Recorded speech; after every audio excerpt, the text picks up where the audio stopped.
Okay, the first time I ever heard about the idea of stealing like an artist or stealing like a marketer, I have to admit I felt extremely guilty about it because I have a Protestant conscience. It follows me around kind of wherever I go. Plus, I went to college. You're getting cited, or you're terrified of being cited for plagiarism at every turn. And so this idea was completely foreign to me. But once you graduate into the real world and you're trying to find ideas in order to extend your brand's message or communicate to your audience, you quickly find out that, Solomon was right. There's nothing new under the sun. There's no concept that you're going to come up with that is entirely novel. Plus, ideas in the marketing world and in the content world are the currency with which you spend, to attract an audience. And so you need to consistently be finding new ideas and borrowing ideas from other industries and other places, other competitors, whoever, in order for you to take that, internalize it, and connect it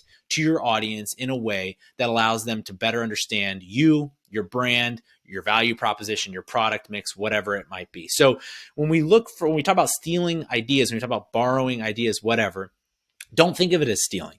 It's just truly inspiration that you are taking, reframing, like we talked about a couple of episodes ago, and now utilizing to better affect your audience. So let's talk about 3 places that you can find ideas to steal from or to repurpose, whatever you want to call it, in order to make better content for your brand. The first is obvious: other industries. So you need to be paying attention to what's happening in other industries and apply the core concepts that are working to your own brand.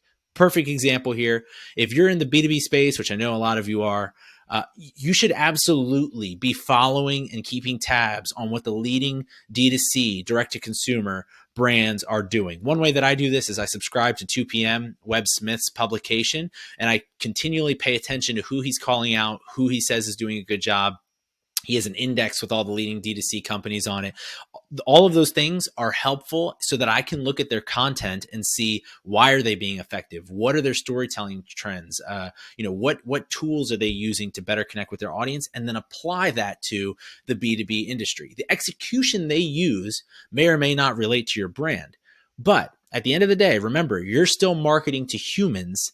And so you need to be able to take the storytelling elements that they use on a direct-to-consumer basis and extend that to the humans that you're marketing to in a B2B context. Honestly, you could reverse roles, be at the D2C company, and borrow from B2B as well. I know that's not a popular thing to do, but there are things that the B2B world gets right that the D2C marketing group could learn from. So that's number 1, other industries. Number 2, entertainment.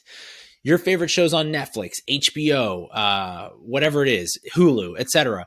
The things that are resonating with audiences on those platforms are going to work when it comes to your audience as well. Let me give you an example with this. When I've talked about this a lot, you guys are going to get sick and tired of hearing about this. But when I was at Vayner, we worked for a company called Stainmaster, which was a carpet cleaning product that we were trying to sell for them. And one of the insights that we found out was that the audience, which was essentially working and stay-at-home moms with a couple of kids looking for something to clean up after the kids, they had this weird infatuation, not weird, just I guess interesting or surprising infatuation with horror movies. Right at the time, American Horror Story was really, really popular. There was a bunch of horror movies coming out. I feel like this is a continual thing. Right now, people are obsessed with horror movies. I'm not, but these people are freaks. And so we decided that we were going to write a trailer to a horror film that would be talking about the Stainmaster product. Well, this trailer went entirely viral. It tapped into a bunch of earned media for the brand. It got nominated for a Cannes Lion in the Cannes Film Festival, all because it tapped into a key insight or a trend that people in popular culture were interested in. These horror films, we made ours look like something that they liked, and so it really worked and resonated, and the brand got the benefit of that. So whatever's working in real media and entertainment world can be extrapolated and applied. If it can work for carpet cleaning, it can work for whatever your brand is. The last one is going to seem silly, and this tells you about my stage of life, but the last one is children's books, okay? Some of the best copywriting and the most simple concepts that I come across are when I'm reading my son's books at night. The way that they write the books in terms of just like the tactical writing, very short sentences, right? Incredibly brief explanations that are descriptive, and then bright color schemes to pair with that. So 3 words on a page with a bright color scheme to attract attention.